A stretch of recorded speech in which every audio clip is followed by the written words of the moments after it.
Vamos a abrir nuestras Biblias y vamos a continuar una vez más con este extraordinario pasaje consagrado en Romanos capítulo 12, verso 1 y 2. Y con todo propósito, con toda alevosía, yo quiero acercarme a este maravilloso documento, entre otras cosas porque tomándole el pulso a las realidades sociales, a las realidades pastorales, que después de todo esas realidades sociales son las variables que nosotros como pastores tenemos que ponderar a la hora de evaluar el cuidado de la iglesia, a la hora de debatir sobre la salud de la iglesia. Capítulo 12, verso 1 y 2 del libro de los Romanos, y vamos a estar leyendo para la gloria del Padre, del Hijo y del Espíritu Santo. Dice así la palabra del Señor.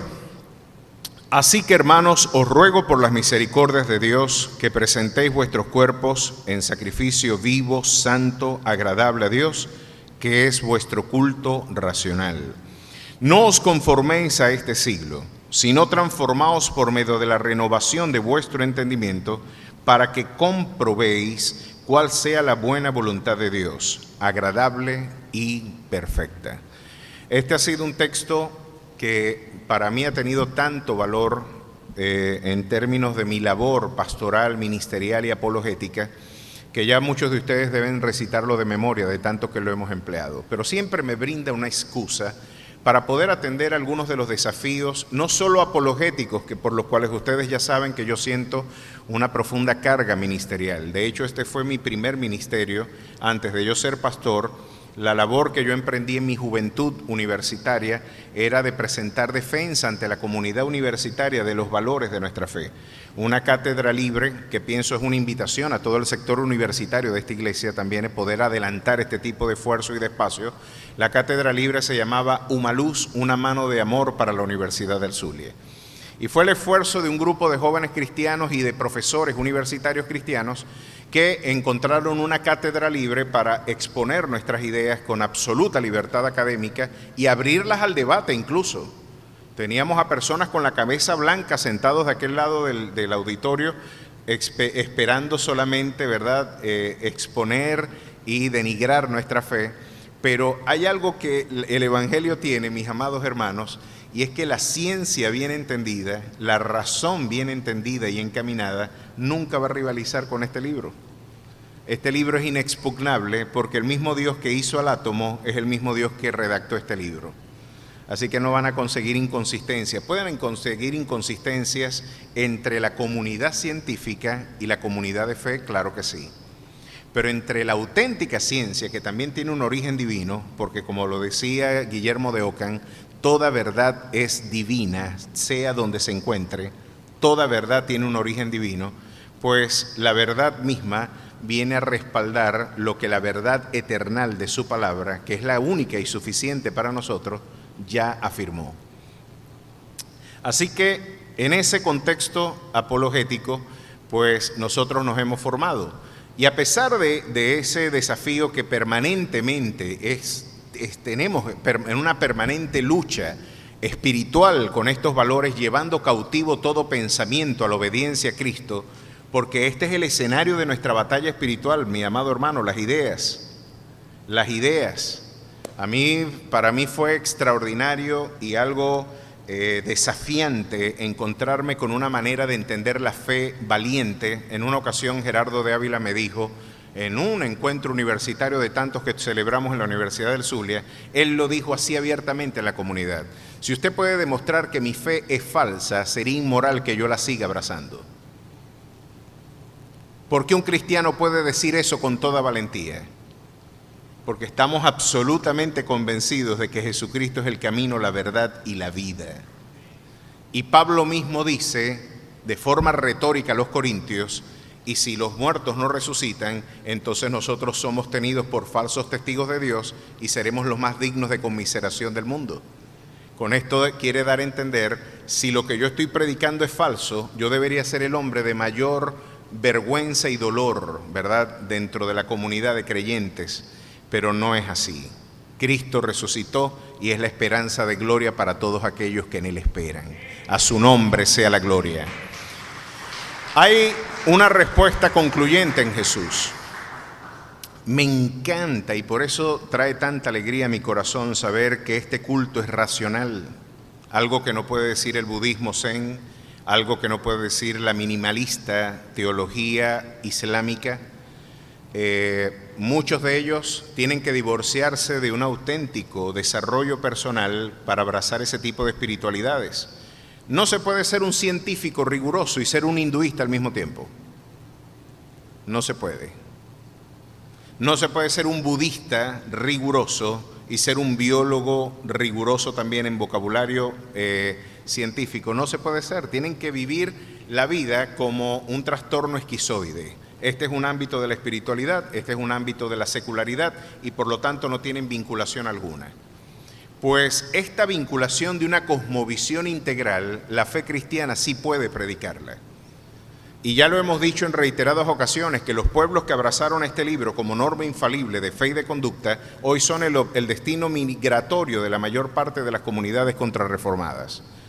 Vamos a hablar, y yo hablo contrarreformadas para no ofender a la gente, pero estoy hablando del catolicismo romano, que es sobre todo muy romano. Estoy hablando de lo que el doctor Martin Lloyd-Jones, con no escasa razón, llegó a afirmar que era la obra maestra del infierno. ¿Por qué? Por lo mismo que dijo Nicolás Maquiavelo en su libro El Príncipe.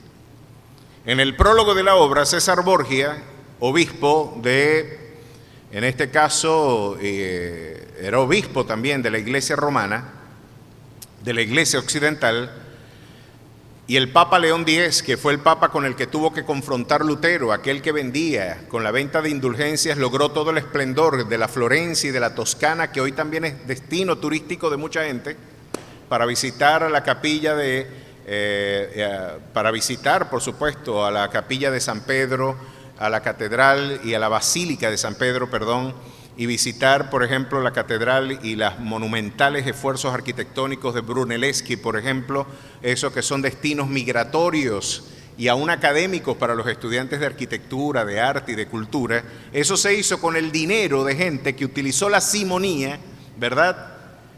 Utilizó la venta de los productos de la fe como si fueran una mercancía dentro de un bazar de ventas, ¿verdad?, en oferta. Usted puede sacar a su abuelo, a su papá del purgatorio. Yo soy el vicario de Cristo y como yo soy el vicario de Cristo tengo las llaves de Pedro en las manos y yo le abro la puerta del infierno y del cielo al que yo quiera. Usted tan pronto caiga la moneda en el fondo del alfolí, así va a brincar el alma de su ser querido del purgatorio, ¿verdad? Va a brincar al cielo tan pronto usted traiga la indulgencia, por supuesto. Hermano Cocó, usted se baje de la mula y usted pague lo que tiene que pagar por su salvación. Esto planteado en estos términos es exactamente lo que el Evangelio de la Prosperidad está haciendo. Y la iglesia no lo está advirtiendo. Y parece algo inadvertido, pero ¿para qué vamos a debatir de la fe? ¿Para qué vamos a contrastar con estos conceptos del mundo? La fe no es para pelear, pastor. La fe no es para contrastar opiniones. Pues yo lamento defraudarte una vez más y te invito a que abras la Biblia una vez más, porque no están abriendo la Biblia para decir este tipo de cosas, pero si se hable la Biblia de una forma así sea ingenua, de una manera así sea superficial, de repente te puedas conseguir un pasaje como este, en las lecturas superficiales, ¿verdad?, que alguna gente tenga. Judas verso 3 dice lo siguiente: Amados, por la gran solicitud que tenía de escribiros acerca de nuestra común salvación, me ha sido necesario escribiros, exhortándoos que contendáis ardientemente por la fe que ha sido una vez dada a los santos. Y me llama la atención que el Textus Receptus consagra dentro de la literatura original griega, porque el Nuevo Testamento fue escrito en griego, a pesar de que el movimiento mesiánico reciente, de que fue en la lengua pagana del mundo griego que Dios quiso revelarse al mundo gentil, pero los 5.000 manuscritos que dispone la iglesia en 21 siglos de peregrinación de la historia son manuscritos de origen griego. Todos, a pesar de que sabemos que se hablaba arameo, la pagana lengua de Aram, también del mundo caldeo mesopotámico, en esa lengua griega se le recuerda a la iglesia que esta fe fue dada una sola vez y para siempre. Es decir, no hay nada que agregarle a esto. Usted en la Biblia tiene suficiente, tiene todo lo que Dios quiere que usted sepa. No solamente es la norma infalible de fe y de conducta, es la suficiente norma. Que quizás eso es lo que los evangélicos de hoy no creemos, que sea suficiente lo que Dios dijo allí. No, me hace falta algo más. No basta con lo que Dios dijo acá, pero ¿cómo te va a bastar si no la estás estudiando? ¿Cómo vas a pensar que la agotaste si ese es un libro vivo? ¿Por qué consideras y menosprecias la palabra de Dios? Porque no la cultivas. Este libro es suficiente y por esta fe usted debe contender, como lo dice el texto original griego, hasta la agonía. Como un gladiador batallaba por su vida en las arenas del circo romano. ¿Puede usted imaginar lo que Dios está esperando de usted? Cuando Calvino entendió esto en la institución, ¿verdad?, de la religión cristiana, lo que comenzó siendo un manuscrito panfletario terminó siendo una monumental obra del pensamiento reformado. En las instituciones, Calvino decía, pues me resulta absolutamente vergonzoso que un perro ladre cuando ve que su amo se ve ofendido o cuando su amo se ve agredido. Yo sería un cobarde si no levanto mi voz cuando alguien ofende el nombre de mi Dios. Sería un cobarde si yo no levanto la voz cuando alguien quiere denigrar la verdad predicada en su palabra. Si hasta mi perro ladra cuando alguien quiere meterse conmigo, ¿por qué yo no levantaré mi voz para defender y reivindicar el derecho de la verdad divina? Hoy tengo muchas cosas que decir y tengo el temor de ser desordenado porque de forma torrencial quiero exponerlas. Mi corazón está preocupado. Estoy créanmelo, estamos ante uno de los desafíos apologéticos y ministeriales más serios que ha tenido la iglesia contemporánea. Y claro que tengo una profunda preocupación porque creo que la iglesia va a sufrir persecución en muy poco tiempo.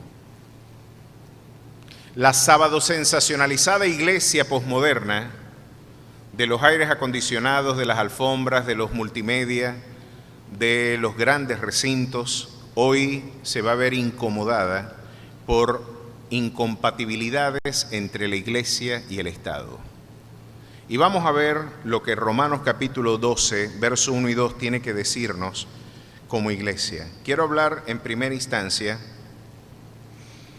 de algunos de los desafíos que la cultura hoy nos impone, algunos de los desafíos que hoy ustedes y yo estaremos afrontando. Pues yo creo que he sido el único pastor en esta Venezuela actual que ha fijado una posición pública sobre estos fenómenos sociales y culturales que hoy atentan contra la libertad religiosa de la iglesia evangélica.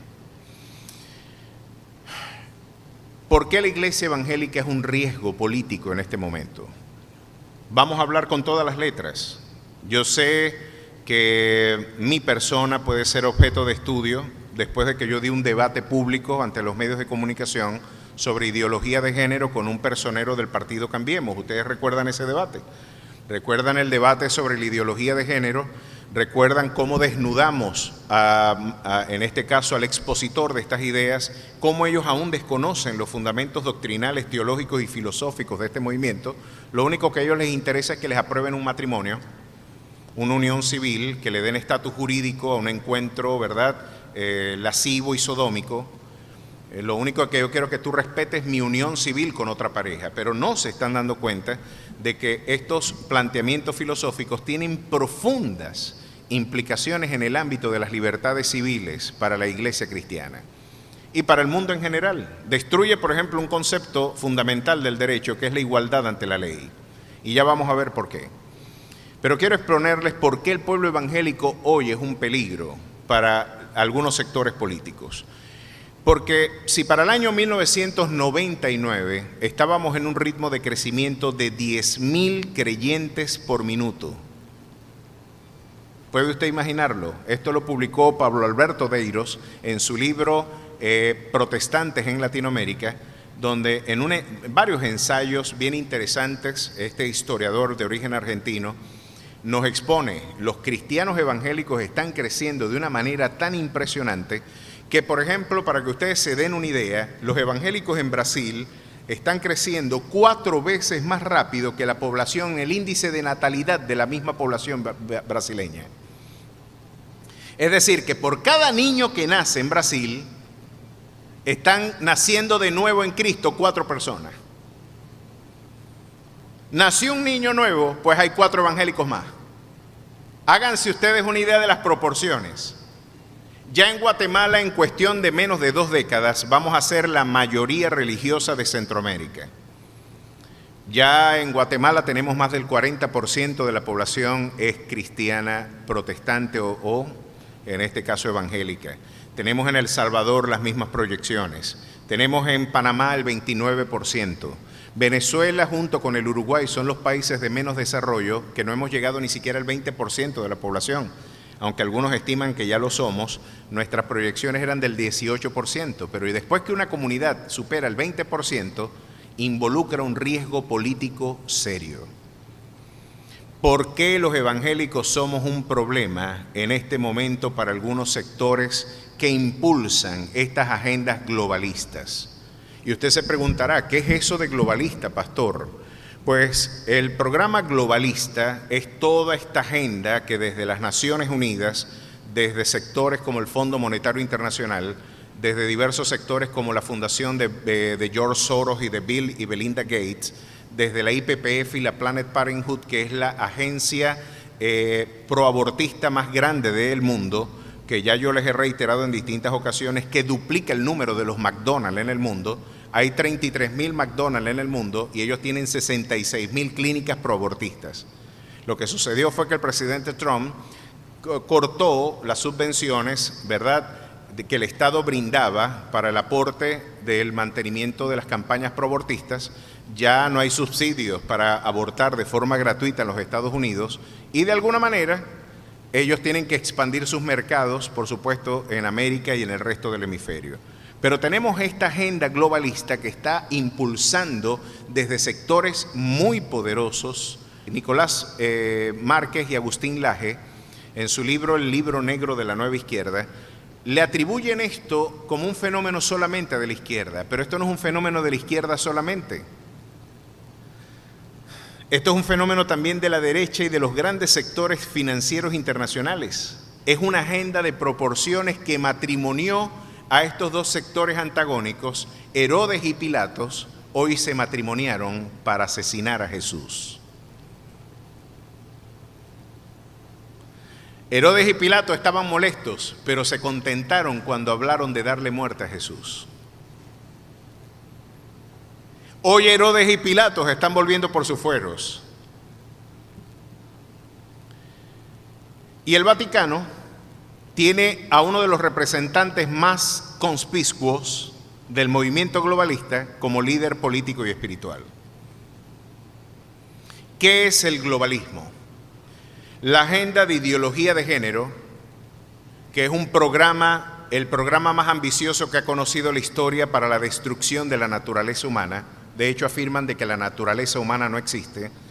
Como diría Jean-Paul Sartre, Simone de Beauvoir, en este caso fue Sartre, el pensador y filósofo francés del mayo del año 68, que afirmó diciendo de que la existencia precede a la esencia. Con esto quiere decir de que yo construyo mi propia esencia. Yo no tengo una naturaleza humana, yo la construyo. No hay tal cosa como un ser creado por Dios. Yo me creo a mí mismo. Y mi autopercepción es el criterio, según las teóricas feministas postestructuralistas. Solamente mi autopercepción basta para la construcción de mi dignidad y mi identidad sexual y de género. Si yo me autopercibo como mujer teniendo órganos masculinos y teniendo toda una complexión fisiológica masculina, pues el Estado tiene que reconocer que yo soy una mujer y no pueden violentar mi derecho a yo ser mujer. Así la naturaleza misma evidencia algo contrario. Por eso la ideología de género usted la puede definir como el conjunto de ideas anticientíficas, ¿verdad?, que con propósitos totalitarios pretenden interpretar la sexualidad y el género del hombre como una construcción social. ¿Por qué ellos quieren hacer esto? Para hablarles en términos generales, el esfuerzo es deprimir las tasas del crecimiento demográfico de los países del tercer mundo. No nos sirvieron las campañas anticonceptivas de los años 90 y 80, pues la mejor manera, lo que sí no funcionó en Europa y está permitiendo que el mundo islámico recolonice Europa, es que sodomizamos a sus jóvenes y no se quieren casar. Y son sociedades que están condenadas a morir. Y como lo dijeron los mismos islámicos, los vientres de nuestras mujeres conquistarán una vez más Europa. Las cristianas no quieren dar a luz. Nosotros tenemos 8.5 hijos por familia. Y por eso en el Mundial de Fútbol pitaron el himno de Francia en el mismo estadio de París. Porque los musulmanes que nacieron en París no se sienten franceses. Es un programa muy ambicioso a mediano y largo plazo. Y la ideología de género es un proyecto para la subversión cultural, porque ellos ya lo dijeron, para poder promover una auténtica revolución social y política, no podemos llevarla a la manera de Marx. Tenemos que escuchar el precepto de Gramsci, aquel teórico italiano, y a la escuela de Frankfurt con Habermas, ¿verdad?, con Mark Horkheimer, con Teodoro Adorno, que afirmaron diciendo que es la subversión del orden cultural la que puede modificar la estructura política y cultural de una nación. Tenemos que cambiarle el sistema de pensamiento occidente y no podremos lograrlo hasta que no destruyamos al cristianismo. El cristianismo hay que destruirlo, así lo dijeron. Y ellos han dicho, lejos de destruirlo, están creciendo 4 veces más que la población brasileña. Han crecido tanto que están tomando decisiones electorales y políticas, entre ellas Bolsonaro en Brasil y dentro de muy poco quizás el voto evangélico sea decisivo cuando Trump salta a la escena. No nos interesa ese debate político, sin embargo somos objeto militar de un movimiento que interpreta que somos un riesgo para sus propósitos políticos y económicos. Así, yo les estoy dando la información al postor, no les estoy diciendo algo que es una calumnia. Así claramente lo elaboraron en el año 2019 la convención de grupos homosexuales que en Bogotá se celebró, donde dijeron no hemos logrado consolidar la ideología de género en Latinoamérica porque todavía hay pastores que siguen predicando que la homosexualidad es pecado, que siguen diciendo de que no podemos participar de estas ideas, de que la transexualidad y todas estas aberraciones lascivas, lujuriosas y sodomíticas no tienen un origen y fundamento bíblico, pues tenemos que empezar a desmovilizar ese pueblo evangélico ya. Y la pandemia les cayó perfecto. Y la cuarentena les vino fascinante. ¿Qué económico salió desmovilizar al pueblo evangélico?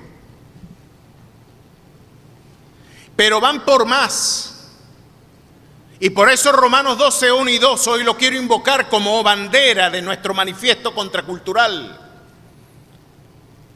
Hoy quiero hablarles, y a pesar de que puedo estar durmiendo algunos, estoy preocupado porque estoy viendo cosas claramente que quizás muchos no están viendo. De que quizás esta reunión no se va a poder celebrar dentro de muy poco. Y ya les voy a decir por qué.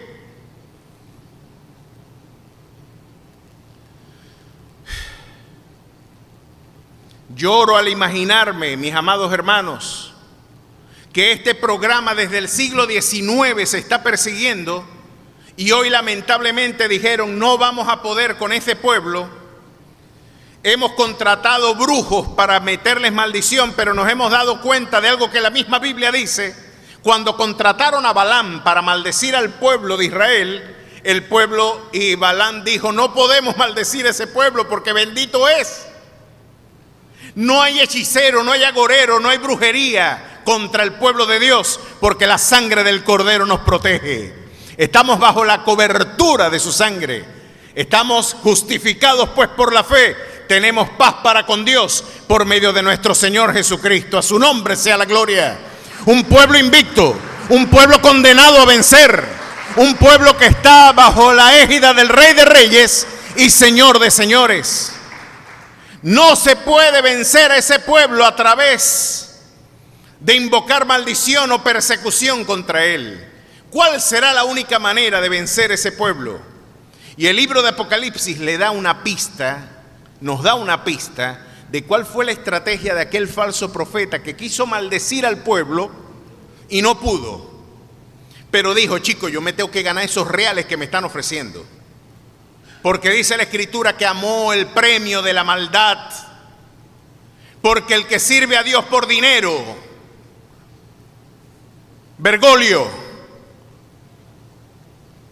el que sirve a Dios por dinero le va a servir a Satanás por un mejor sueldo.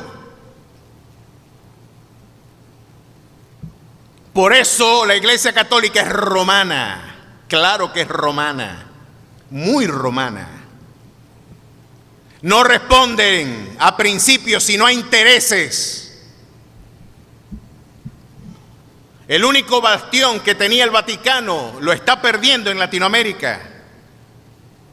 Y si es necesario vender la primogenitura por un plato de lentejas, pues lo harán. Pues la historia de la Iglesia está llena de esa evidencia. ¿Cómo se puede vencer este pueblo? Y Balaam dijo, no lo puedo maldecir, de hecho lo tuve que bendecir. Pero podemos hacerle daño de una manera. Vamos a enseñarles a pecar. Y será Dios mismo quien se encargará de ellos. Sedúcelo con tus mujeres. Enséñalos a fornicar. Corrómpelos. Y su deterioro será inevitable porque el Dios al que ellos adoran es un Dios justo. Y dice la Escritura que enseñó a fornicar a los hijos del pueblo. Y usted dirá, ¿y eso qué tiene que ver con nosotros hoy? Pues claro que sí, ya tenemos Biblias gay. Ya tenemos pastores en los chats de acá, del Estado Falcón, vendiendo Biblias inclusivas y no se habían dado cuenta que eran pro LGBT. Yo le dije, pastor, esa es la Biblia que la comunidad gay internacional adelanta para desmitologizar la idea de que la homosexualidad es pecado. Mentira, eso no existe. Léala, háblalo ahí en Romanos 1 para que usted vea el comentario que hace. ¿Verdad? Lo primero que va a decir es que no, ahí no están hablando de homosexualidad. Igual que las Biblias católicas, cuando dice la Escritura, por ejemplo, los hermanos de Jesús visitaron a María, con María a Jesús. Pues lo que dicen las iglesias, las Biblias comentadas por la Iglesia Católica es que son primos, son parientes cercanos, pero no son hermanos. Es decir, la Biblia no dice lo que ella quiere decir. Y los comentarios vienen a desmentir lo que la Biblia sí dice. Bueno, la Biblia gay, que tiene dentro de su comunidad a teólogos alemanes con nombres muy complicados, con nombres parecidos a los antibióticos, que desde Friedrich Schleiermacher, por ejemplo, en adelante, se han esforzado por la desmitologización del texto sagrado con Rudolf Bultmann, por ejemplo. ¿Y qué dicen ellos? Nunca van a entender la Biblia sino bajo el signo de la teología queer. ¿Por qué? Porque ustedes no han leído, chicos, que entre Jesús y Juan hubo una relación homosexual. Que entre David y Jonatán hubo una relación homosexual. Que Jesús nunca se casó porque era el consorte de los 12 apóstoles. Hermanos, me da hasta pudor decirlo desde este lugar santo. Tiemblo ante la idea de tener que repetir la excrescencia infernal de este movimiento. Tener solamente que repetirlo como un elemento de ilustración promueve en mí contrición.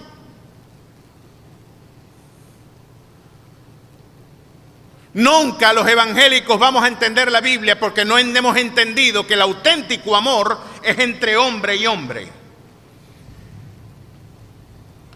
Y usted dirá, ¿por qué Romanos 12, 1 y 2? Porque estamos en guerra, en una guerra cultural y espiritual, donde la iglesia silente se ha negado a ser sal y se ha negado a ser luz. Estamos muy contentos dentro del salero, pero esto el mundo lo tiene que saber. Y yo voy a hablarles ahora, de mostrarles los riesgos en los textos de estos movimientos. ¿Por qué Pablo tendría que recordarnos, no te conformes a este siglo? No te adaptes a la manera de vivir, porque las iglesias más exitosas de este mundo están negociando ya con estos compromisos. Ya en Hillsong se tolera la idea del encuentro homosexual y todos suspiran por estar en un encuentro postestructuralista de Hillsong, en una de estas iglesias que parece más un evento de espectáculo que un auténtico culto. Las iglesias de mayor esplendor social, económico y político. Allí se congregan los artistas, allí se congregan los influencers, allí está la gente que parece vale la pena seguir. Y la iglesia silente frente a los excesos que hoy el mundo demanda. Si usted no es sal, la sal no es para dar sabor. Claro que lo es.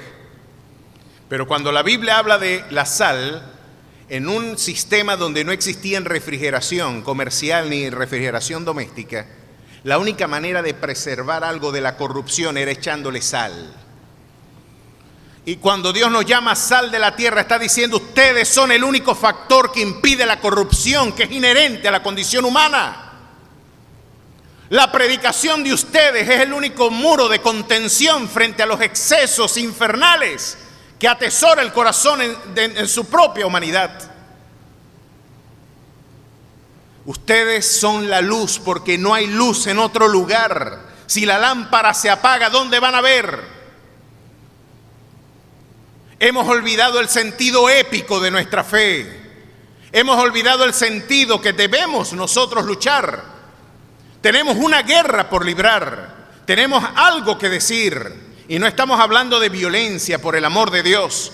Estamos hablando de hablar a tiempo y fuera de tiempo. Estamos hablando de desafiar a la iglesia misma. El desafío de hoy, amados hermanos, es predicarle, evangelizar una vez más a los evangélicos. De enseñarles que abran la Biblia una vez más y que se den cuenta de los auténticos desafíos que hoy Satanás tiene a las puertas y en emboscada está tratando de promover contra la integridad del pueblo de Dios. Miren, por ejemplo, y déjenme hablarles de la filosofía en sus textos. Este movimiento de la ideología de género, ya el Papa Bergoglio hizo una declaración bien interesante, donde él decía que se debía buscar una estructura jurídica, ¿verdad?, que viniese a justificar la unión homoparental. Con esto está diciendo que los homosexuales son hijos de Dios.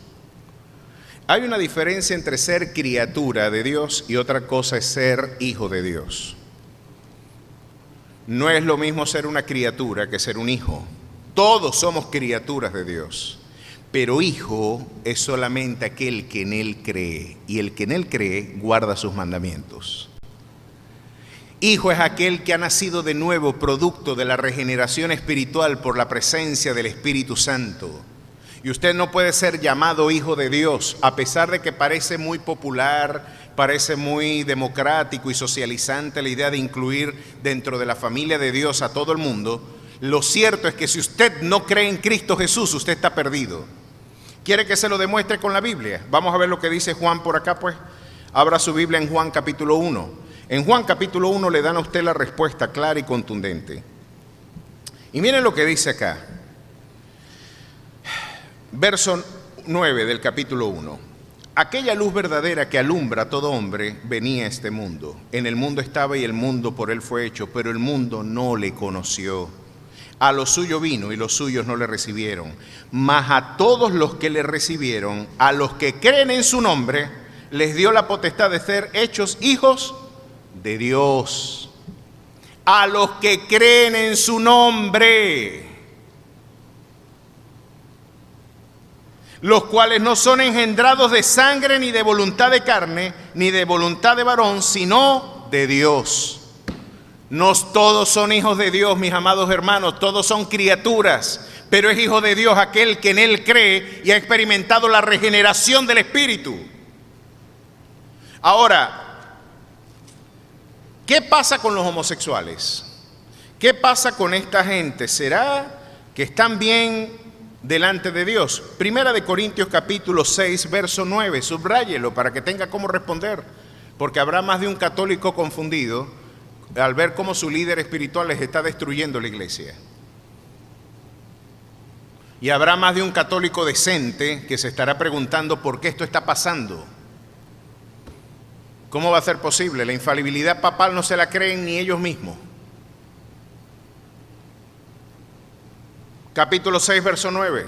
¿No sabéis que los injustos no heredarán el reino de Dios? No erréis, ni los fornicarios. La expresión fornicario viene del griego porneia, de donde viene pornografía.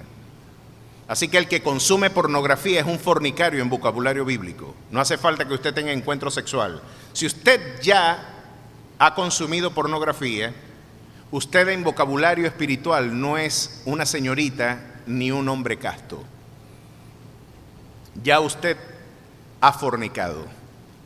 Lo único es que no lo ha consumado en el ámbito físico, pero ya lo consumó en la dimensión espiritual, lo que para el propósito divino ya traduce una fornicación. Miren lo que dice acá: ni los idólatras, ni los adúlteros, ni los afeminados, que estaban muy de moda en Corintio por aquel entonces. De hecho, en la cultura de la paideia de griega, ¿verdad? Esta concepción de la paideia, de la concepción de la socialización primaria y secundaria de los niños, llevó a concepciones como la de Platón y de gran parte de los pensadores clásicos. Consideraban que el preceptor académico de los niños debía tener encuentros sexuales con los niños. Esto fue una idea muy popularizada en el mundo griego y helénico. La idea del aborto, eso no es nada nuevo. Ustedes pueden ver, lamento no haber traído ese fragmento que yo tengo apartado, donde un hombre encantador le escribió una carta de amor a su esposa, ¿verdad? En la Roma de los 3 primeros siglos, este hombre le dice a su esposa: cuánto te extraño desde aquí, desde estas lejanas tierras. Solamente suspiro por el deseo de encontrarme una vez más contigo. Quiero reiterarte mi amor, mi deseo de formar una familia, de seguir adelantando nuestro amor en el tiempo. Me he enterado de que estás, ¿verdad?, embarazada. Si el embarazo resulta ser un niño, consérvalo. Pero si es una niña, mátala. La matas y cuando ella muera, de alguna manera, uno queda, pero ya va, no le está escribiendo una carta de amor y le está diciendo que mate a la hija. Y después que le dice que mate si es hembra, pronto estaré una vez más entre tus brazos, quien te ama y quien te quiere, fulanito de tal. Aristóbulo primitivo. Tenía un nombre así. Creo que era Aristóbulo, que era su nombre. Lo cierto es esto. No estoy hablando de Aristóbulo, el ministro de Educación, por el amor de Cristo, porque cuando digo, no dije Diego, ¿ok? Porque para sacar de contexto y hacer un pretexto, hay gente mandada a hacer. Pero esta carta de los 3 primeros siglos nos evidencian lo natural que era matar a un niño en aquel entonces. En la cultura preexílica, los judíos mataban a los niños como matar animales. El doctor Ray Vanderland consiguió un terreno de 50 acres, donde estaba un cementerio de todos los cadáveres de los niños que habían sido objeto de sacrificio a Baal. ¿Ustedes creen que el aborto es una idea muy progresista, muy adelantada? No, desde las comunidades más primitivas se están matando niños y se está sodomizando la juventud. Esto no es un testimonio de adelanto nada. Pero aquí nos dicen esto: ni los afeminados, ni los que se echan con varones. O sea, que están discriminando. Porque una cosa es ser afeminado y otra cosa es echarse con varones. Ustedes no han visto aquel evento, bueno, usted veía muy hombre, pero muchacho, el tipo terminó siendo homosexual, ¿no? Bueno, aquí Pablo dice y mete dentro del bojote: el que parece una muchachita y el que se acuesta con varones. No es solamente el que se acuesta, parece que el que tiene las aletas quebradas también tiene que acomodarse. Y lo estoy diciendo con todas las de la ley. Vamos a tener que volver a reivindicar el valor de la masculinidad, compañero. La masculinidad, aunque ustedes no lo crean, y esto debe ser objeto de debate dentro de los caballeros acá, está en guerra. Ahorita ser hombre es un delito. Y las feministas postestructuralistas dicen que el hombre es un violador por naturaleza. Y en estas leyes de igualdad de género, que de igualdad no tienen nada, si a una mujer se le ocurre acusarme y decirme que yo la ofendí, a mí me meten preso y después averiguan. y me detienen por 72 horas preventivamente por si las moscas, porque usted es un violador en potencia, según la concepción filosófica de estas leyes, el hombre es un agresor sexual por definición. Mis amados hermanos, ni los que se echan con varones, ni los ladrones, ni los avaros, ni los borrachos, ni los maldicientes, ni los estafadores heredarán el reino de Dios. Bergoglio, vamos a tener que enseñarle al Papa a abrir la Biblia. En la Biblia dice que los homosexuales no heredarán el reino de Dios. Pues ahora métanme preso por delitos de odio, pues. Qué diplomático parece decir esto. Qué adelantado con los grandes intereses de las transnacionales y de grandes consorcios financieros que lo que buscan es desdibujar nuestra identidad, no solamente nacional, sino personal. Hombres neurotizados y poseídos por el mismo Satanás hoy gobiernan el planeta con propósitos de destrucción del género humano. Pues era de esperarse, porque la manifestación del anticristo está muy cerca. Pero tengo buenas noticias. Más cerca aún está la venida de nuestro Rey de Reyes y Señor de Señores, el que vendrá con vara de hierro a juzgar a las naciones. Claro que esto tendrá que cumplirse, pero nuestro vaticinio, nuestra profecía, claro que es mucho más fiel aún la promesa de su benignidad que las amenazas de estos sectores. Aquí tenemos la prueba bíblica de que la homosexualidad sí es pecado, por si acaso a usted le preguntan por ahí, porque usted no comparte la idea de Bergoglio. Ahí la tiene. Y es más, en Romanos capítulo 1, permítame decirle, van a decirnos cuál es el origen de la homosexualidad. Miren cuál es el origen de la homosexualidad. Con razón el apoyo a la homosexualidad, si tiene 1 millón de denuncias por casos de pedofilia en todo el mundo. Atendí hace poco a un estudiante del seminario que me dijo que fue abusado cuando fue un novicio, pues, por algunos de estos aberrados que lamentablemente hicieron vida allí. Y alguien podría decir, pero hay pastores evangélicos también. Claro que hay sinvergüenzas de este lado. Salieron de nosotros, pero no eran de nosotros. El mal de muchos es el consuelo de los tontos. Pero una cosa es que tú te equivoques y otra cosa es que tomes la silla de los escarnecedores y ahora dictes una cátedra de corrupción al mundo y digas que eso no está mal. Vamos a ver qué dice Romanos, para ver si se parece a lo que están diciendo la religión institucional. Capítulo 1, verso 19. Porque lo que de Dios se conoce les es manifiesto, pues Dios se lo manifestó. Porque las cosas invisibles de Él, su eterno poder y deidad, se hacen claramente visibles desde la creación del mundo. Esta es una de las principales pruebas de la existencia de Dios, consagradas en el pensamiento bíblico, y que se conoce como la prueba cosmológica. En el verso 21. Pues habiendo conocido a Dios, no le glorificaron como a Dios, ni le dieron gracia, sino que se envanecieron en sus razonamientos, y su necio corazón fue entenebrecido. Profesando ser sabios, se hicieron necios, y cambiaron la gloria de Dios, incorruptible, en semejanza de imagen de hombre corruptible, de aves, de cuadrúpedos y de reptiles. Miren cómo es el proceso de deterioro. Primero se niega la idea de Dios y se sustituye por una idea de corrupción. Denigramos la idea de Dios y la convertimos del creador, le rendimos culto a la criatura. Esta transición entrópica luego degenera una transición de entropía personal y antropológica. El hombre se deteriora al deteriorar la imagen de Dios. Y miren lo que sucede después. Por lo cual también Dios los entregó a la inmundicia, a la concupiscencia en sus corazones, de modo que deshonraron entre sí sus propios cuerpos, ya que cambiaron la verdad de Dios por la mentira, honrando y dando culto a la criatura antes que al Creador, el cual es bendito por los siglos. Decía Chesterton que cuando el hombre no cree en nadie, no cree en Dios, no es que no cree en nada, es que cree en cualquier cosa. Siempre van a creer en algo. Cuando no crees en Dios, vas a creer en ti, vas a creer en la montaña, vas a creer en una vaca, van a creer en cualquier cosa y generalmente en un elemento denigrado. Pero miren lo que Dios dice. Por esto, verso 26, Dios los entregó a pasiones vergonzosas, pues aún sus mujeres cambiaron el uso natural. Ahí están hablando del lesbianismo. por el que es contra naturaleza. Hay una naturaleza humana, Bergoglio. Sí la hay, a pesar de que Simone de Beauvoir, de que Jean-Paul Sartre, de que Michel Foucault, de que Judith Butler, de que Kate Millett, de que Firestone niegan la idea de una naturaleza humana. El libro que se supone deberíamos estar defendiendo sí dice que hay una naturaleza humana y que tiene su origen en Dios, porque somos imagen y semejanza del Dios al que hoy ofenden. Miren qué más tiene Dios que decirle.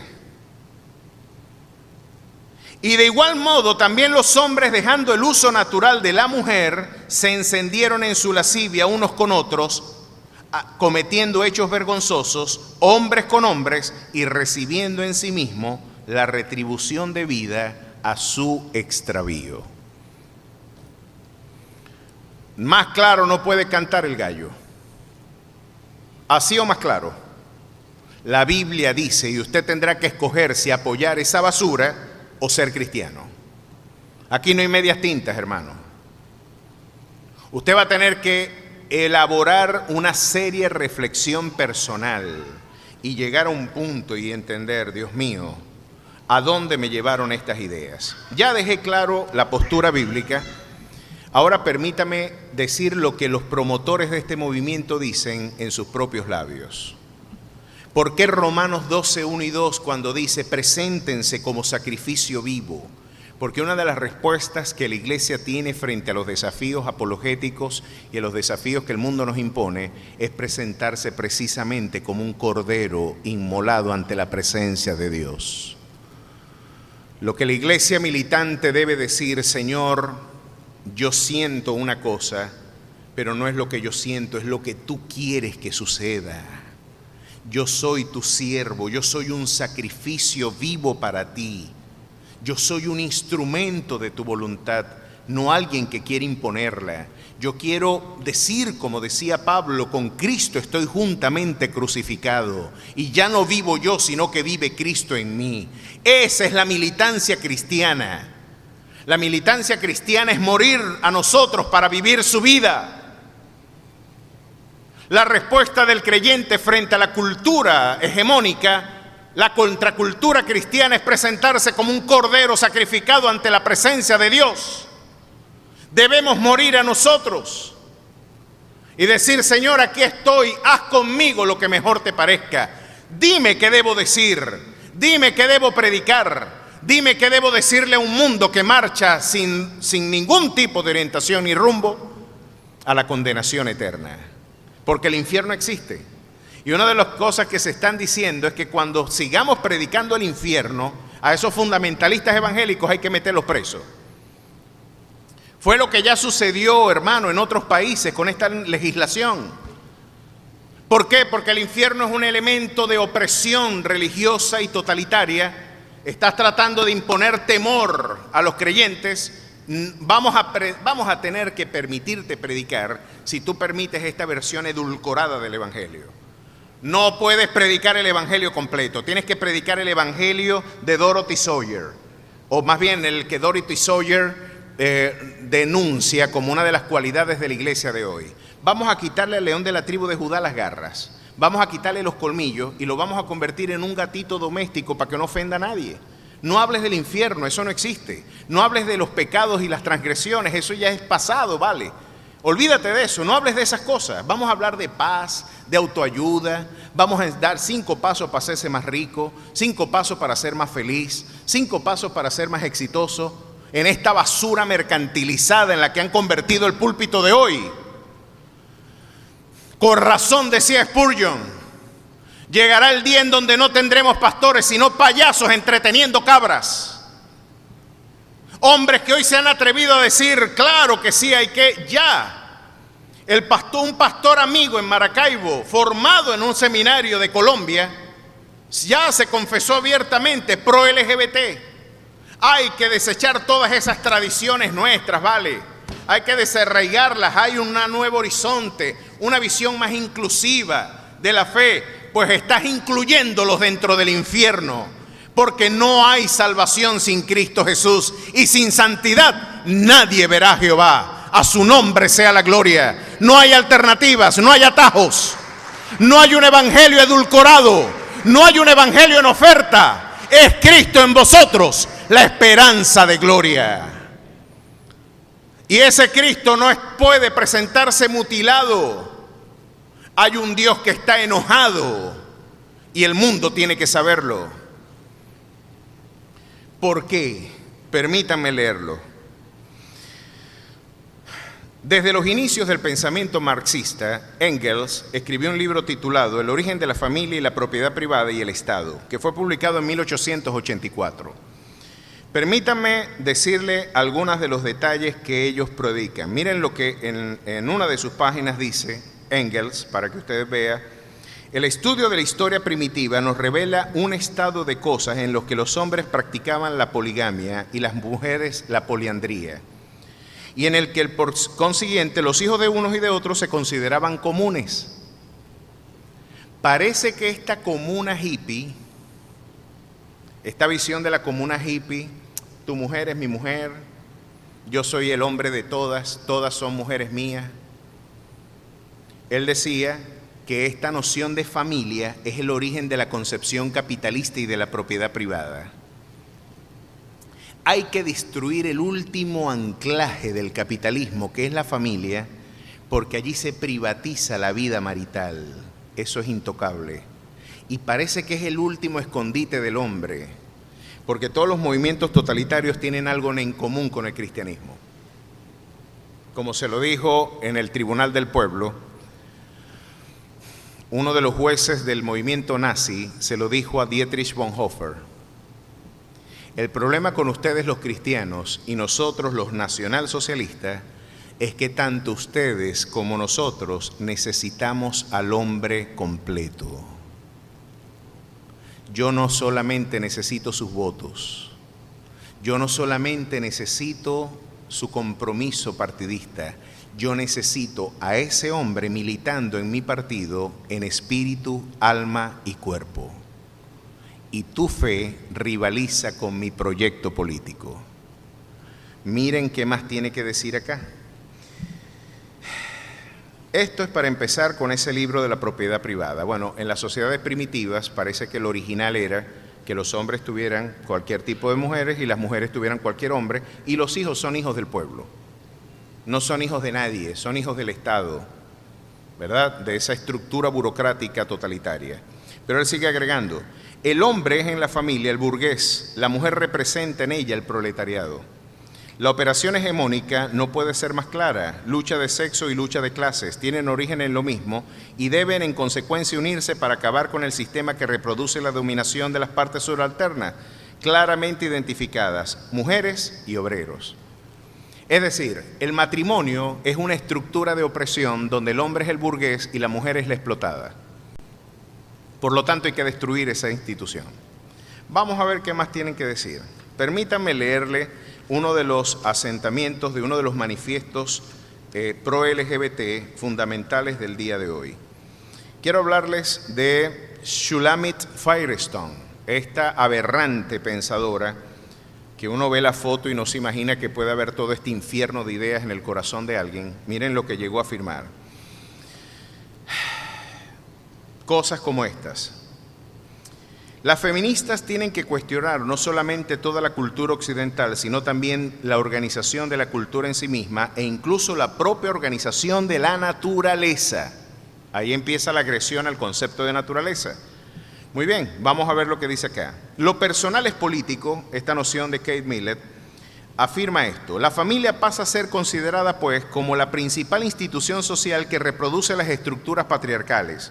Y todas las municiones feministas se destinan fundamentalmente contra ella y el matrimonio. La institución principal del patriarcado es la familia. Es decir, la familia es un sistema opresivo que deriva del planteamiento heteropatriarcal capitalista. Hay que destruir a la familia. Esto es lo que vamos a debatir dentro de muy pocas horas y días. ¿Por qué vamos a entender la familia solamente desde la concepción judeocristiana? Miren cuál es la noción que ella tiene y miren lo que dice la Firestone. Durante los pocos años de infancia hemos reemplazado la psicológicamente destructiva paternidad de uno o de dos adultos arbitrarios por la difusión de una responsabilidad del cuidado físico sobre el gran número de personas.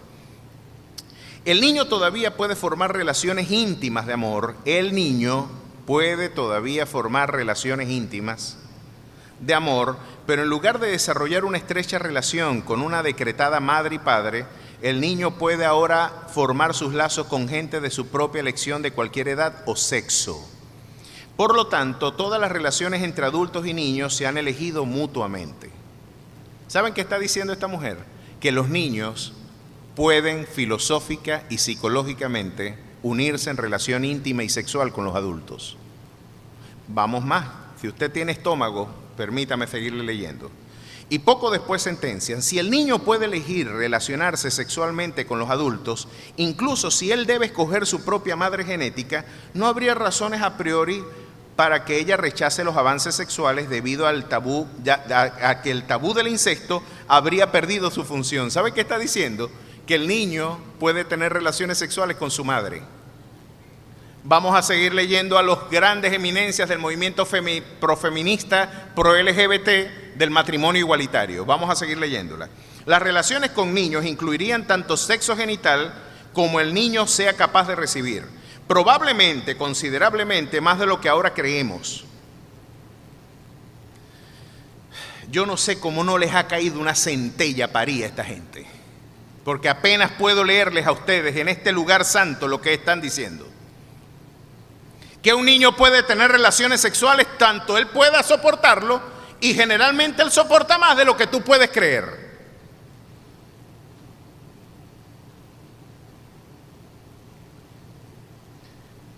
¿Cuántos niños hoy llorarán por las agresiones que han sufrido y que hoy encuentran justificación filosófica en este infernal movimiento? Hombres que pueden decir, pero si esto es normal. Los grandes cerebros de la Sorbona de París, Michel Foucault, Simone de Beauvoir, hombres con mayor esplendor académico que tú, pastorcito coreano, nos han enseñado que los niños pueden tener tanto sexo como ellos puedan recibir, y generalmente pueden recibir más de lo que tú piensas. Apenas puedo soportar esta basura que hoy se va a convertir en ley en nuestras naciones. Porque el siguiente paso del matrimonio igualitario es la despenalización de la pedofilia. Y hay un partido en Holanda cuyo único objetivo es descender a cero la edad del consentimiento infantil para el encuentro sexual. Que el niño pueda a los 7 años escoger estar con un hombre de 40. ¿Puede usted creer que ese es el esfuerzo político de una comunidad? Pues se fundó solamente con el propósito de despenalizar la pedofilia. Miren lo que sigue diciendo este infernal movimiento. Las relaciones incluirían tanto sexo genital como el niño sea capaz de recibir, probablemente considerablemente más de lo que ahora creemos. Porque el sexo genital ya no sería el foco central de la relación, pues la falta de orgasmo no presenta un problema grave. El tabú de las relaciones niño-adulto y homosexualidad desaparecerán. Pero las relaciones pedófilas tendrían 2 límites. Miren lo que dice la Firestone. El límite del consentimiento del niño por un lado y el límite biológico por el otro, tanto como el niño pueda tener.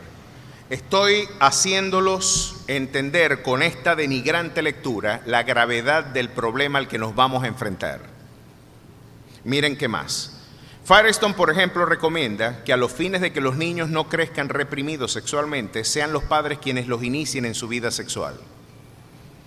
De hecho, recomienda que la primera felación de un niño sea practicada por su propia madre. Está muy bien. Vamos a leer una carta que escribió la Firestone diciendo algunas cositas muy cariñosas a los que creemos en el heteropatriarcal. En la familia varón y hembra, Dios los creó. Miren lo que dice ella. El odio con el que está escrito el texto, miren lo que dice acá. Vamos a llegar a lo que Beatriz Preciado llama la sociedad contrasexual. Escuche bien. Sin nombre, sin prestigio, sin pasaporte, sin familias, experimentando el sabor de la molotov, de la nafta, del humo de la goma quemada, cortando el puente y abriendo el camino, como quien experimenta un maracuyá, un mango, y no voy a decir la palabra que dice aquí. El mundo le pertenece a los héteros, a los que creen que varón y hembra Dios los creó. Miren lo que dice. El mundo le pertenece a los héteros que alardean de esa libertad en nuestras caras. ¿Por qué tienen que venir a nuestros cumpleaños, nuestras fiestas, nuestros rituales, nuestras marchas, nuestras ceremonias?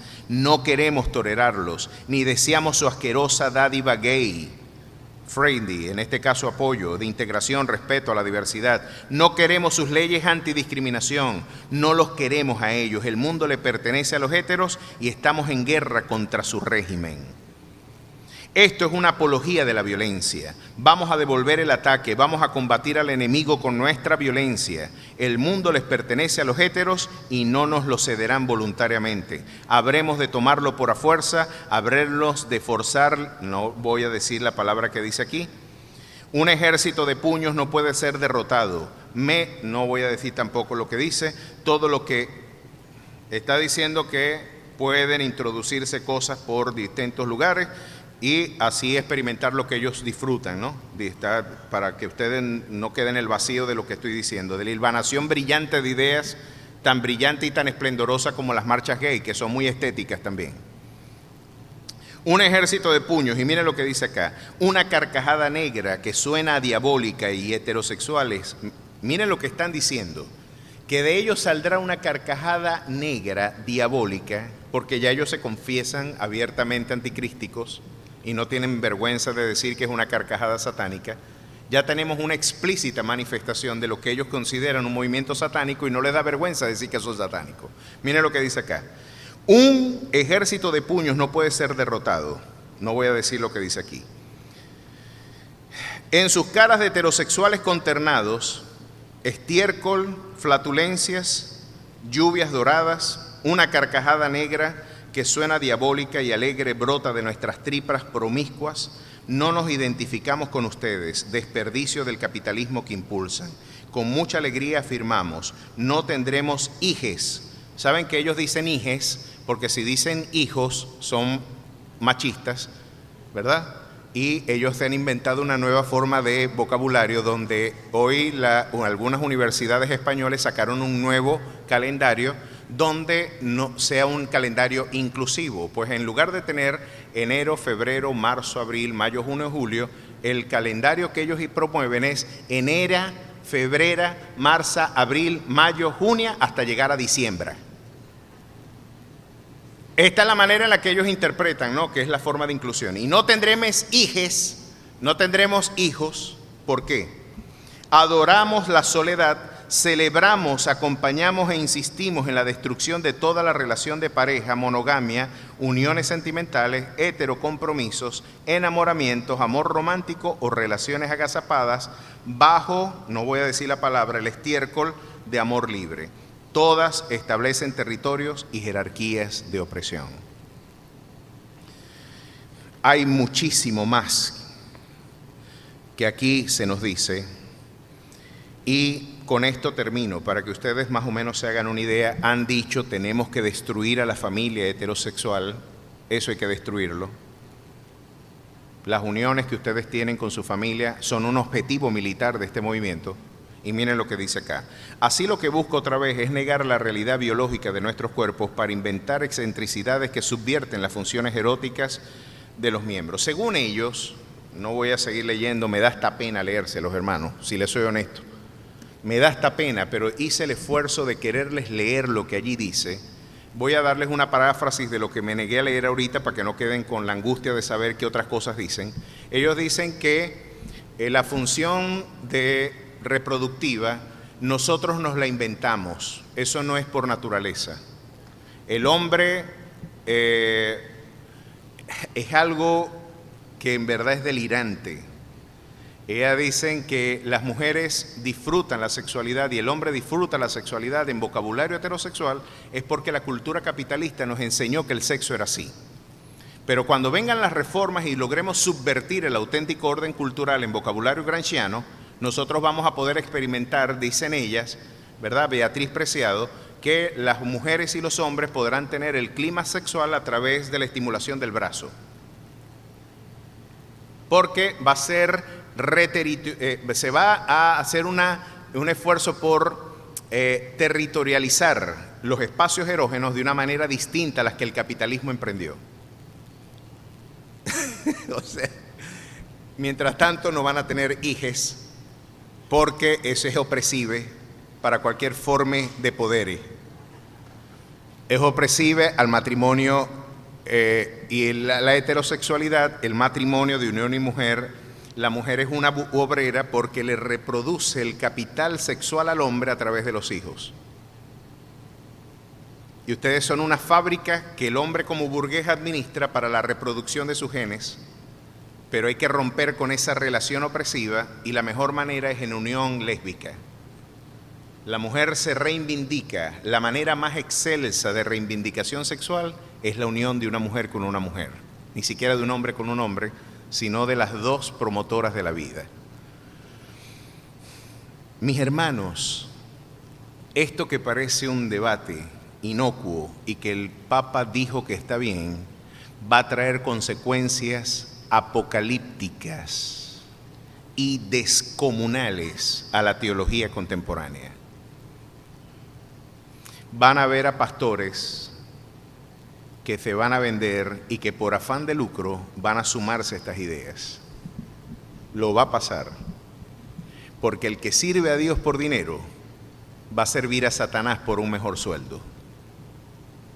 Ahora, nadie puede superar el sueldo de Dios, porque ni siquiera es un sueldo, es una dádiva tan gloriosa que no puede comprarse ni con oro ni con plata. Ya Él pagó mi bendición a precio de sangre y nada puede mejorar lo que Él ha hecho por nosotros. Mis amados hermanos, ¿qué va a suceder y por qué debemos resistirnos en esta lucha? Discúlpenme que me quiera, porque tengo que advertirles. Ya en los programas infantiles de haberse aprobado, ya se aprobaron en Argentina estas leyes, y por supuesto el siguiente paso es la subversión cultural a través de los programas educativos. Los niños entonces tendrán, en este caso, la necesidad de aprender a ser mujeres y las hembritas de ser hombres. Y uno de los programas académicos en el kinder, tengo las imágenes, yo se las expuse hace un tiempo atrás, y lamentablemente voy a tener que recrudecer este tema para prepararnos frente al debate que nos espera, donde a los varoncitos los disfrazan de princesa y a las hembritas las disfrazan de príncipe, y el objetivo académico es que ellos digan qué se sintió el cambio de género, ¿verdad? ¿Qué se sintió tú, príncipe, convertirte en princesa, y tú, principesa, convertirte en príncipe? Y el varoncito tiene que hacer una caminata, ¿verdad?, todo afeminado por el salón y evitar que hayan burlas como una forma de promover el respeto y la intersubjetividad de género dentro de este movimiento. Se están metiendo ya directamente con la formación de nuestros niños. ¿Qué otras implicaciones tiene esto? Pues los mismos fundamentos. Si yo no hay una naturaleza que le ponga contención a mi vida sexual, yo entonces abrí las gringolas y la caja de Pandora se abre, y yo, por si tú te puedes unir con tu obrero en unión homosexual, si tú te puedes unir, ¿verdad?, con tu amiga en unión homosexual, ¿por qué yo no me puedo unir con un niño? ¿Por qué yo no me puedo casar con mi perro? ¿Por qué yo no me puedo casar? Y ya hay lo que se conoce como objetofilia. Gente que se casa con objetos. Y hay una mujer delirante en Buenos Aires que se casó con la estación del tren. Y dijeron, bueno, como los hombres ganan más que las mujeres, tenemos que homologar esto y vamos a descender en esta opresiva sociedad heteropatriarcal. Vamos a descender 5 años menos para la jubilación de la mujer y 5 años más para la jubilación del caballero. Pues un argentino vivo dijo, yo me voy a cambiar el género, porque el Estado presupone mi género. Yo soy, ya no me llamo Alexander, yo me llamo Alexandra. Y se sacó una cédula con el nombre Alexandra y salió igualito que siempre. Yo soy un hombre con un cuerpo de mujer. Y le ganó el debate a los tribunales argentinos. Y siendo Alexandra, lo tuvieron que jubilar por su autopercepción de género. Pero ese no es el peor caso. Un violador en Inglaterra fue capturado después de 4 agresiones sexuales. Cuando estaban en litigio, el argumento del agresor sexual fue este: yo no soy un hombre, yo soy una mujer y el Estado no me puede imponer, mi autopercepción es la que realmente se impone. Ustedes no me pueden imponer la idea opresiva, heteropatriarcal de que yo soy un hombre. Yo soy una mujer en un cuerpo de hombre. Yo en verdad no soy violador, soy lesbiano. Y yo tengo que ser recluido en una cárcel de mujeres. ¿Y saben qué?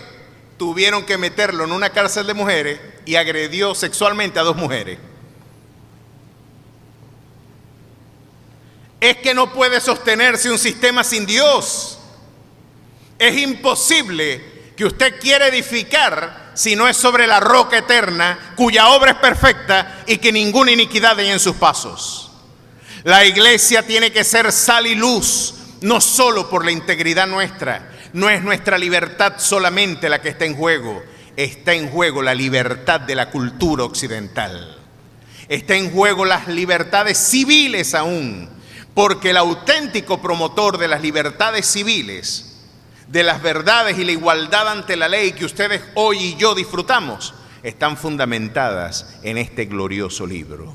Así que, hermanos, os ruego por las misericordias de Dios que presentéis vuestros cuerpos en sacrificio vivo, santo, agradable ante tu Dios, que es tu culto racional.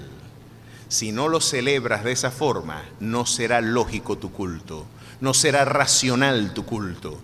Tengo una pista más: no te conformes a este siglo, no te adaptes a la manera de vivir de este mundo, por extraordinario que parezca, por alegre que parezca, por el esnobismo en tu consumo que parezca. Oye, es lo nuevo, es el progreso, es lo que está vendiéndose. No vale.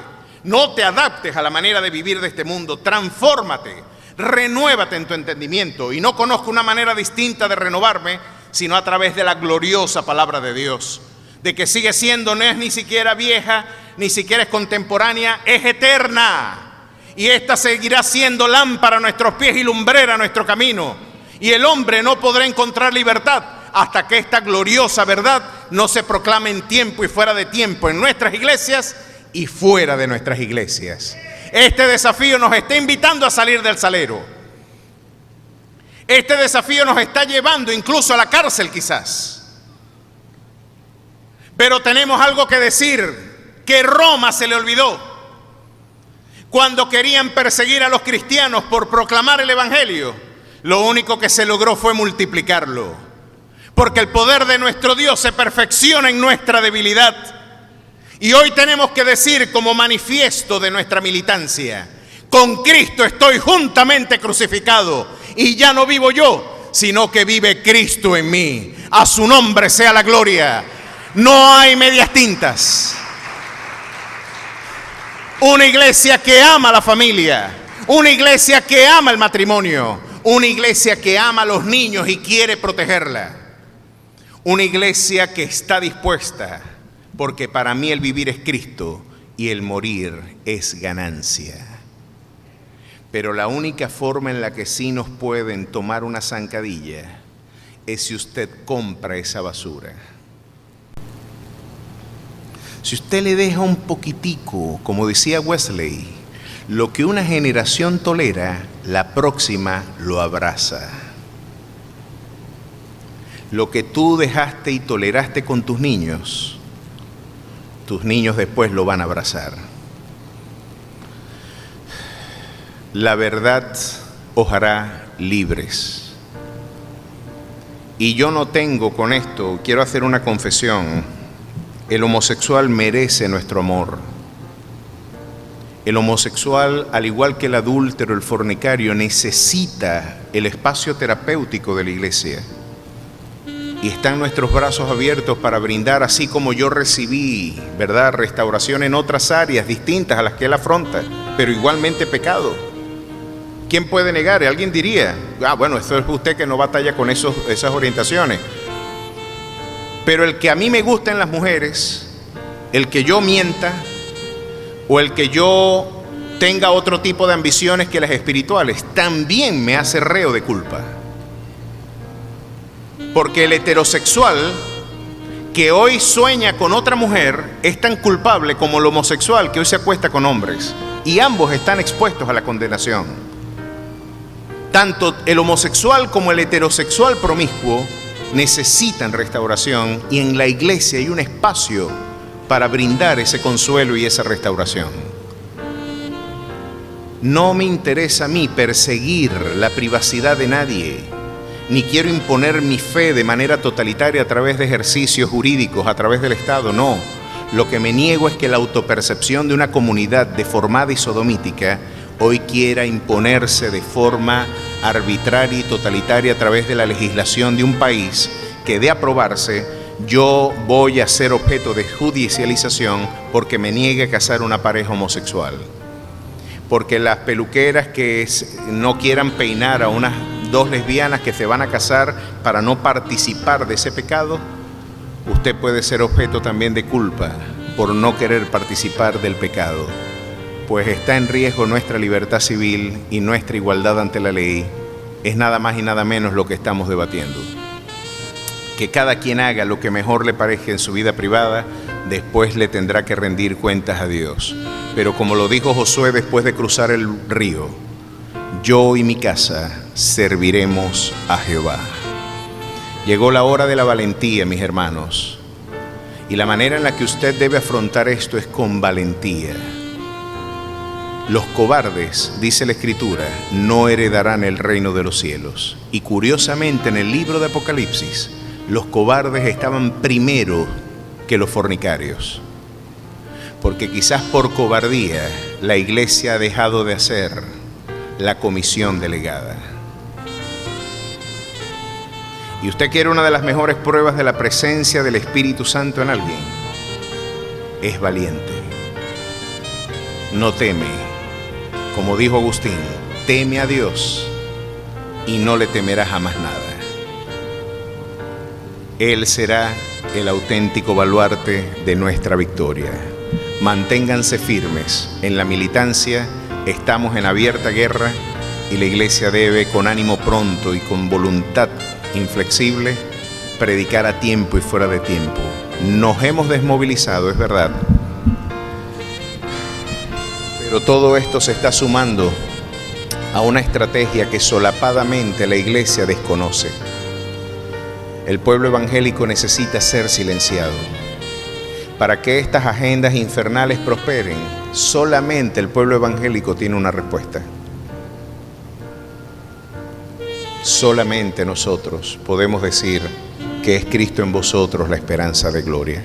Brinde el mejor de sus aplausos a aquel que es el Señor y general de nuestra lucha.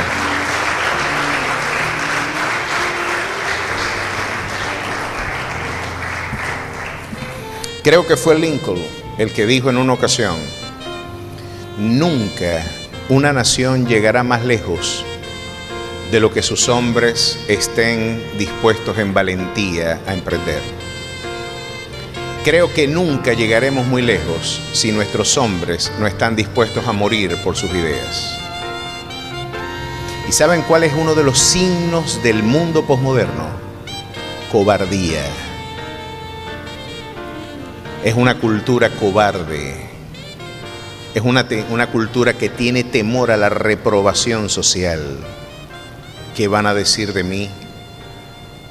¿Qué va a pasar con mis intereses?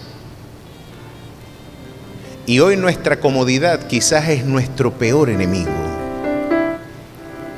Quizás nuestro éxito y el temor, nuestro arraigo a lo terrenal, nos ha hecho adúlteros en un corazón cobarde que tiene temor a perder privilegios.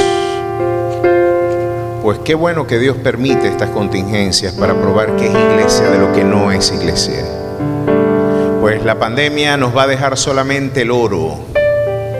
Nos va a dejar el oro refinado por fuego, aquel que ha sido probado en su fe y que sin duda alguna logrará el esplendor que su gracia y misericordia nos permita. Mi oración es que tengamos el valor, mi oración es que tengamos la valentía, a una costa de nuestras vidas, por cumplir la comisión. No estoy diciendo ni siquiera que Venezuela nos escuche.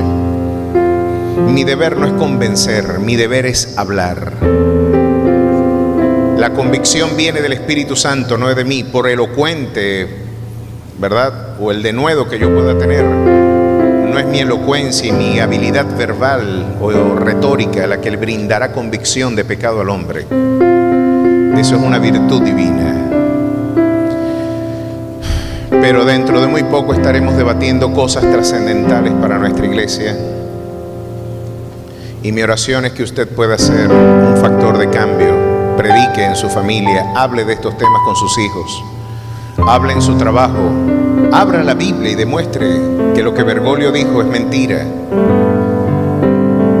Si queremos amar a alguien, tenemos que empezar amándolo, diciéndole la verdad.